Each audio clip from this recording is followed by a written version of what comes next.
Chapter number 7, Ivan Tries an O level by Colin Dexter, is a kind of story in the form of a drama where we again see so many characters who are conversing with each other, and here we find that Ivan, who is a prisoner in the Oxford prison, HM prison of Oxford, he wanted to learn German. So he asked from this kind of facility. He's learning that language, and he wanted to give the examination based on that language, O level examination. In European countries, we have that kind of examination based on A level, O level, that kind of courses are there. If you are familiar, in India also we have same kind of courses in computers, A level, O level courses. So that is a kind of grading up yourself, basic level goes to higher level. So this Ivan wanted to learn German language, and he wanted to give the examination. And when an examination occur, the question papers come from some board, and an invigilator also comes from the board, superintendent is there. So that's how the examination are conducted. You all have given your class 10th examination, you know how proper examination is conducted. But when such examination is to be conducted in the prison, so definitely a prisoner cannot be allowed to sit with the students, because they cannot allow that. So a special invigilation duty is there for such prisoners in the prison or the jail premises, where they can give the exam under some kind of supervision. So this chapter is regarding that only, how this examination was conducted. But you will come to know in this that Ivan, who was a prisoner and who earlier also had made so many attempts to escape from the prison, he somehow managed to escape from the prison. Just giving the exam, he did this, that he escaped from the prison somehow. You'll come to know through the chapter in detail that how he managed to do that. But what question arises in the end is that should we give chance to such prisoners who are really keen to learn, if they are of criminal background and they can run from the prisons like that, making fool of the superintendent? That question do arises in the end, when we end this chapter, and you will be able to, you have to think over this question. Fine, let's start with this. Here I'll introduce you few characters who will be coming up. So please keep it in mind. Here the secretary of the examination board, who used to conduct examination. The governor of HM prison, Oxford, he is the official, higher official, the governor in the Oxford, this HM prison of Oxford. James Ivan is a prisoner there. Fine. And Mr. Jackson and Mr. Stevenson, they both are prison officers. The Reverend S. McLeary, an invigilator who comes for invigilation there. Mr. Carter is detective superintendent. Mr. Bell, detective chief inspector. So these are the characters who will be coming up in this drama, where we'll see the conversation of these people, and that's how the story is going to move ahead. Now in this, all the precautions have been taken to see to it that the O-level German examination arranged in the prison for Ivan does not provide him with any means of escape. Now this jail authorities, they have taken each and every care of this thing, that this man Ivan should not run away or escape from jail. So this is regarding, now the story is starting. It is in the form of conversation. I'll explain you the conversation, how their conversation goes on. It was in the early March when the secretary of the examination board received the call from Oxford prison. It is a slight unusual request, Governor, but I don't see why we should try to help just the one fellow you say. Now this was, the time of the year is March. And this secretary of the examination board, he received a call. He received a call from whom? The governor from HM prison. He called him. And what he said to him, that your request is a slight unusual request. For this secretary of examination board, he said that you are requesting me a very strange request you are making. And what you are trying to do, I don't see why we shouldn't try to help. Just the one fellow you say. Now he wanted to know that why are you not helping this fellow out? If he is interested to give the examination, why are you not interested to give him this opportunity to give the exam? Now that's it. Chaps called Ivan started night classes and O-level German last September. Says he dead keen to get some sort of academic qualification. Now governor informed him that this boy, Ivan, boy or man you can say, he is very much interested in O-level German. He is learning that course of German. And from September onwards he is learning that. And he is dead keen. Dead keen means he was very eager to get some kind of academic qualification. And academic qualification you can only gain when you give the examination. So is he any good? So the secretary wanted to inquire that is he very good at studies. So he was the only one in the class, so you can say he's had individual tuition all the time. Really would have cost him a packet if he had been outside. Well, let's give him a chance, shall we? That's jolly kind of youth. What exactly the procedure now? Now he told him that yes, he is receiving the class, and we cannot tell that whether he is good or not because only he is the student in the class. No other student is there. So if you wanted to judge a student, obviously at least you should have 2 or 3 students. Then only you can tell which is better one, which is lowest rank and which is highest rank. Only he is there. So you cannot judge him like that. But he says that if he would have taken such classes outside somewhere, definitely it would cost him a lot. If you go for higher studies or this kind of courses, definitely you have to pay some fee for it. But in the prison, the authorities provide you all the facilities of gaining education there. So he's saying that if he would have learned getting this course somewhere outside, then definitely he have to give a lot of money. Packet of it refers to that, a lot of money. So, but he is getting it for free in the prison. So, but he wanted that at least we should give him chance, shall we? So, this governor of prison, he asked for the procedure. What would be the procedure for this? So he said, oh, don't worry about that. I'll be sending you all the forms and stuff. What his name, you say, Ivan's. James Roderick Ivan. It sounded rather grand. Just one thing, governor, he is not a violent sort of fellow, is he? I don't want to know his criminal record or anything like that. But now this secretary asked about his name, and then he told him that his full name is James Roderick Ivan, and which is sounding very great, long name sounding great. But this man is still this examiner. Secretary of examiner, he is little bit worried that whether what kind of person he is, if he is any criminal sort of record or violent kind of a person, if somebody is in prison, definitely first thing come in the mind of that secretary that maybe he is of criminal sort, maybe he is violent, who would sometime maybe attacking the invigilator and run away. So he was little bit worried about that. So he simply wanted to ask him questions regarding that is he having that kind of violent record or criminal record. So he says, no, there is no record of violence. So the jailer, this governor informed him that he don't have that kind of record of violence. Quite a pleasant sort of chap. They tell me, bit of card really, one of the stars at Christmas concert. Imitations, the sort of things. Mike Yarwood stuff?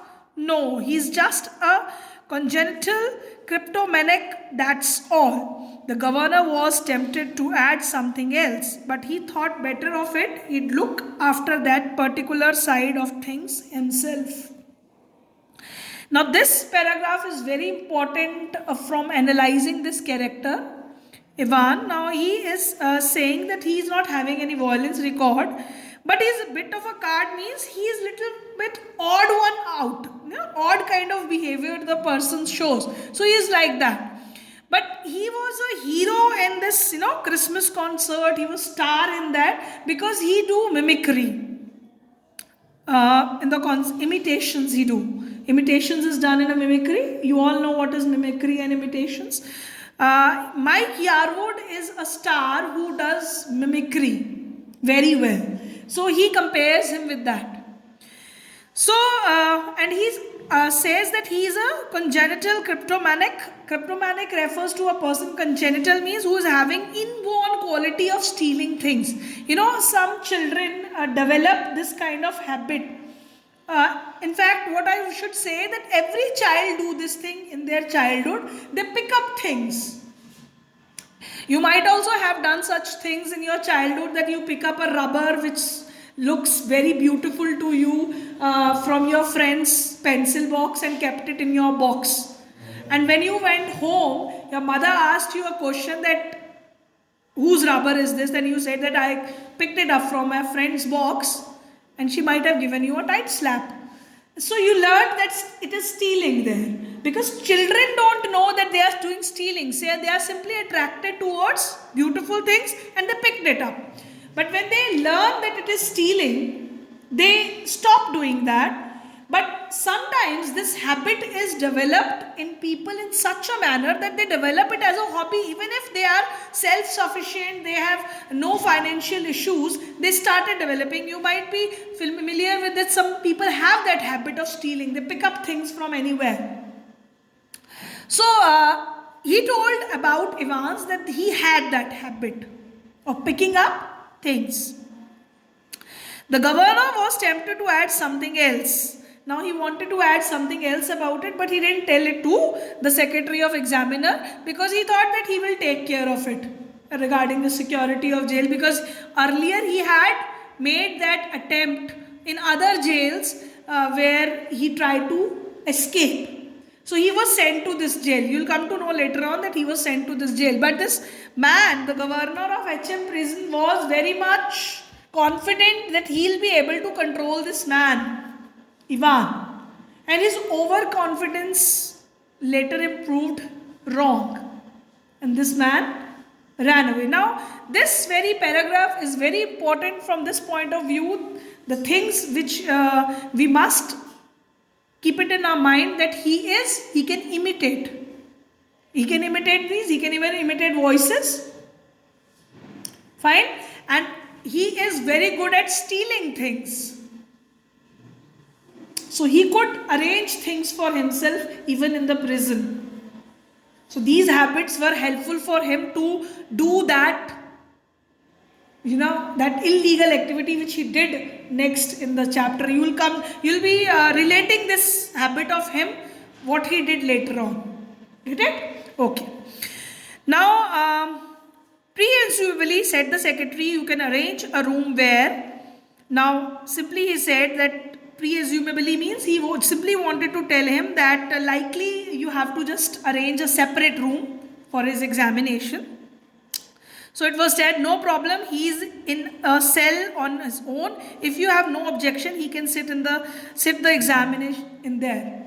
So he is in his lonely cell, he is living there, that room. So he is only there, so he can give the exam in that room. So that's fine. And we could easily get one of the parsons from St. Mary's Mags to invigilate if that's. So if it's all is arranged, we can simply have to arrange an invigilator. You know what are invigilators? Who used to check that the person is giving the examination properly or not. So they wanted to arrange an invigilator as a parson. Parsons are the priests in the churches who used to give religious lectures also. So that's fine, and then we could easily get one of the parsons from St. Mary Mags to invigilate. If that's fine, yes, they seems to have a lot of parsons there, don't they? The two men chuckled good-naturedly, and the secretary had a final thought, at least there is one thing, you shouldn't have much trouble keeping him incommunicado, should you? So they both of them chuckle. Chuckle means a kind of a suppressed laughter. So they give us suppressed laughter, both of them, with a good nudge. And then he simply wanted this. Secretary of Examination wanted that you should keep him at a place simply where he cannot communicate or see someone. Incommunicado means he is not able to communicate with anyone, whether through eyes, by looking at someone, or by simply talking. So he should be kept all alone. Should you? So the governor chuckled politely once more, reiterated his thanks, and slowly cradled the phone Ivan's. Now he chuckled, okay, that could be done. He thanked once again and repeated his thanks and simply kept the phone down, and then he gave the expression Ivan's. That means he was doing all this for Ivan's, and that's it. So this is page number 72. Ivan the Break, as the prisoner officer called him. Thrice he had escaped from prison, and but for the recent wave of unrest in the maximum security establishments up north, he wouldn't now be gracing the governor's premises in Oxford. And the governor was going to make absolutely certain that he would be disgracing them. Not that Ivan was a real burden, just a persistent, nagging presence. He'd be all right in Oxford, though. The governor would see to that. Would see to it personally. And besides, there was just a possibility that Ivan was genuinely interested in O-level German. Just a slight possibility. Just a very slight possibility. At 8:30 p.m. on Monday, 7 June, Ivan's German teacher shook him by the hand in the heavily guarded recreational block just across from D Wing. Guten Glück, Herr Evans. Now, Ivan was famous for his name, Ivan the Break. This was the name given to him by the prisoners' officers because he used to escape from prison. Now, for the recent wave of unrest, he was restless because there was tight security system there in the north, and this governor has made that arrangements in this Oxford, in this prison, this HM prison. So he was restless due to this.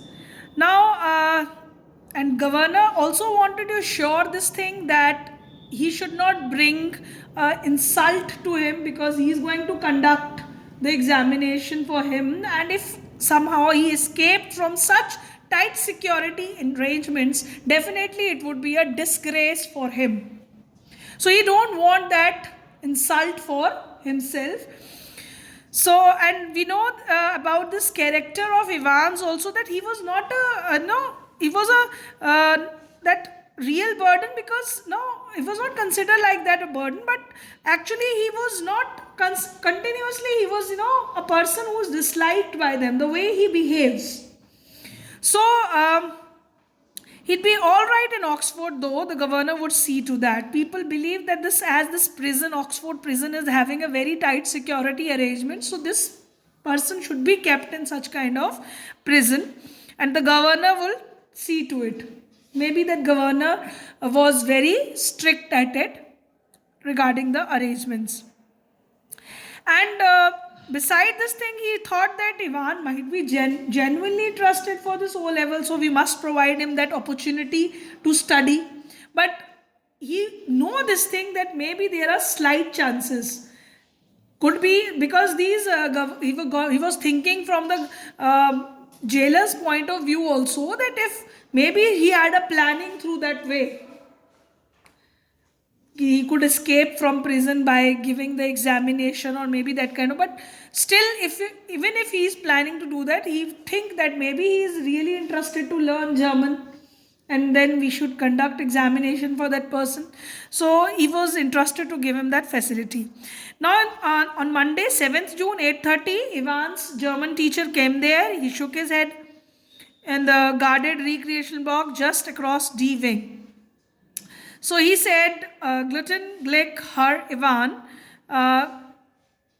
He just said good luck to him. He wanted to repeat that. Pardon here refers to, he wanted to know for what it said good luck for tomorrow. He said, I am giving you good luck for tomorrow. Now, that says Glutton Glick, when he said this thing to him, good luck, he not able to understand that. He asked him to repeat by saying pardon. So that only shows that how much interested Ivan was in German course, because he don't know these basic words of good luck, thank you. Generally, we learn when we learn a language, we start with such kind of word: good morning, thank you, goodbye, good night. These kinds of words we learn when we learn a language. But he is not able to understand that word of good luck. So this very point even shows to us that he is not that much interested in that language. But then the teacher said that I said good luck. He has to interpret that thing to him, that he said good luck for tomorrow. Then he thanked, at least he tried to now manipulate his behavior that he is not saying. So he said drank scone, that means thanks in German language. You haven't a cat in hell's chance of getting through, of course. Now, the teacher analyzing this can say that he don't have the chance of passing the examination. But still, they were expecting a good result. So Ivan said, I may surprise everybody. Fine? He said that thing, I may surprise everybody, said Ivan's. So it is a dramatic irony here. I told you the dramatic irony is that what he is saying at this moment, actually it means he's planning to escape from jail. And by that he is going to surprise everybody. But the teacher is understanding this in the context of his examination, that he is going to surprise everybody by the result. So what is it? It is dramatic irony, where we being a reader, we knowing the situation, are understanding in what context he is saying, analyzing the character, but the character in the story is not able to analyze in what light this character is saying this thing. Are you getting my point? This teacher is not understanding what he is saying, in what context. But we as a reader analyzing the situation, we know that he is saying in that context. So that is dramatic irony. Getting it, all of you? Okay. So at 8:30 the following morning, Evans had a visitor, two visitors in fact. He tucked his Grube string vest into his equally Grube trousers and stood up for his bunk, smiling cheerfully. Morning, Mr. Jackson. That is indeed an honor. Now in the early morning at 8:30, there are two visitors there. And who are these two visitors? This is Mr. Jackson. He is wearing a very, dirty kind of string vest and is the same kind of trouser. And he was standing by the bunk. Bunk is a fixed kind of a narrow bed which was there in his cell. So he was saying that it is an honor, indeed honor, that you are here. And Jackson, it is told to us here that who is Jackson? Jackson was an senior person officer on D wing, and he and Evans had already become warm enemies. Due to his behavior, he was not good at it. They both are not friendly with each other. They are enemies. Warm enemies refers to that. And Jackson's side stood Officer Stephen, a burly, surly looking man, only recently recruited to the profession. Now he is smartly dressed up man he's smartly dressed and he's newly appointed in this profession. Jackson nodded curtly. And how are little Einstein this morning then? Curtly means when we are passing a comment.